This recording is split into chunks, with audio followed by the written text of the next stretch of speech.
কণ ছাত্ৰ-ছাত্ৰীসকলে বহি শিক্ষাৰ আদিবাদ গ্ৰহণ কৰা ডেস্ক বেঞ্চ সমূহৰ লগতে বিদ্যালয়ৰ আচবাব জ্বলাই দিয়াৰ চেষ্টা কৰা লোকসকল বাৰু কোনখন সমাজৰ লোক হ'ব পাৰে ঠিক এনে এক ঘটনাই সংঘটিত হ'ল জামুগুৰি হাটত শোণিতপুৰ জিলাৰ নদুৱাৰ শিক্ষা খণ্ডৰ অন্তৰ্গত এইখন জামুগুৰিৰ আদৰ্শ প্ৰাথমিক বিদ্যালয় বিদ্যালয়খনৰ নিশা এইসমূহ ডেস্ক বেঞ্চ জ্বলাই দিয়াৰ চেষ্টা কৰিলে একাংশ সুৰাসক্ত দুষ্কৃতিকাৰীয়ে কেৱল ডেস্ক বেঞ্চেই নহয় ফেন আদিকৈ কৰি বৈদ্যুতিক সা সৰঞ্জামসমূহো ধ্বংস কৰাৰ চেষ্টা কৰিলে দুষ্কৃতিকাৰীয়ে সুৰাসক্ত দুষ্কৃতিকাৰীয়ে আনকি সুৰাৰ বটল ভাঙি বিদ্যালয়খনৰ চৌহদত এইদৰে পেলাই থৈ যায় বিদ্যালয়খনৰ ভিতৰত গুটখাৰ পিক পেলাই থৈ যোৱা এই দুষ্কৃতিকাৰীৰ দলটোৱে প্ৰায় নিশা সুৰা সেৱন কৰিবলৈ এইদৰে বিদ্যালয়খনৰ খিৰিকীৰ ৰদ ভাঙি প্ৰৱেশ কৰাৰ সন্দেহ কৰিছে একাংশই অৱশ্যে বিদ্যালয়খন বৃহৎ অনিষ্ট হোৱাৰ পৰা কঠপি ৰক্ষা পৰাত স্বস্তিৰ নিশ্বাস এৰিছে কৰ্তৃপক্ষই আজি বিদ্যালয় খোলাৰ দিন হোৱাৰ বাবে ছাত্ৰ-ছাত্ৰী আৰু শিক্ষক শিক্ষয়িত্ৰীসকল বিদ্যালয়ত উপস্থিত হোৱাতে প্ৰত্যক্ষ কৰে এই সমগ্ৰ ঘটনাৰাজি পৰৱৰ্তী সময়ত আৰক্ষীক খবৰ দি ঘটনা সম্পৰ্কত অৱগত কৰোৱাত আৰক্ষী উপস্থিত তদন্ত আৰম্ভ কৰিছে কিন্তু কণ কণ শিশুসকলে জীৱন গঢ়াৰ কমাৰশাল সদৃশ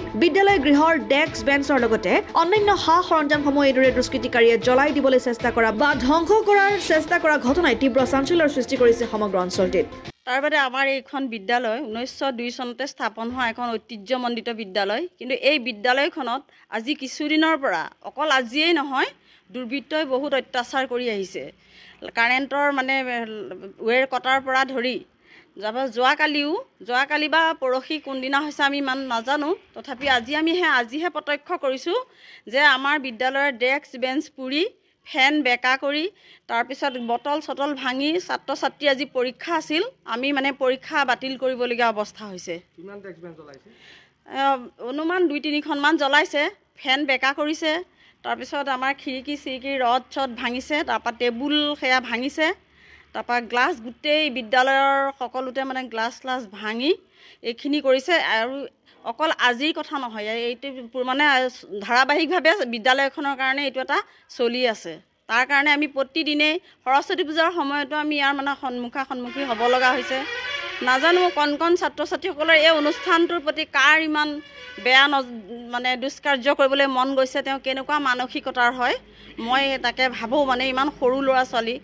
তেওঁলোকে আজি অন্তৰত যিখিনি আঘাত পাইছে আৰু আমাৰ বহুত ক্ষতি হৈছে আজি আমি পৰীক্ষাটো পিছলৈ দিব লগা হোৱাৰ কাৰণে আমি কৰ্তৃপক্ষৰ পৰাও হয়তো আমি কিবা বেয়া কথা শুনিব লগা হ'ব পাৰে আমাৰ এনেকুৱা এটা চিটুৱেশ্যন আহি আছে আৰক্ষীক অৱগত কৰিছোঁ আৰু বিঅ ছাৰকো আমি বিষয়টো অৱগত কৰিছোঁ আহিছিলে অচি ছাৰ আহি গোটেই পৰ্যবেক্ষণ কৰি নোট চোট লিখি লৈ গৈছে হয়তো মদ্যপান কৰিছে তেনেকুৱা হ'ব পাৰে তেওঁলোকে যদিও কৰিছে কৰক তেওঁলোক ওলাই গুচি যাওক আমি পিছদিনা চাফা কৰিম কিন্তু অত্যাচাৰটো কৰিব নালাগিছিল তেওঁলোকে ছাত্ৰ ছাত্ৰীসকলৰ প্ৰতি তেওঁলোকৰ কি ইমান হেৰি থাকিব পাৰে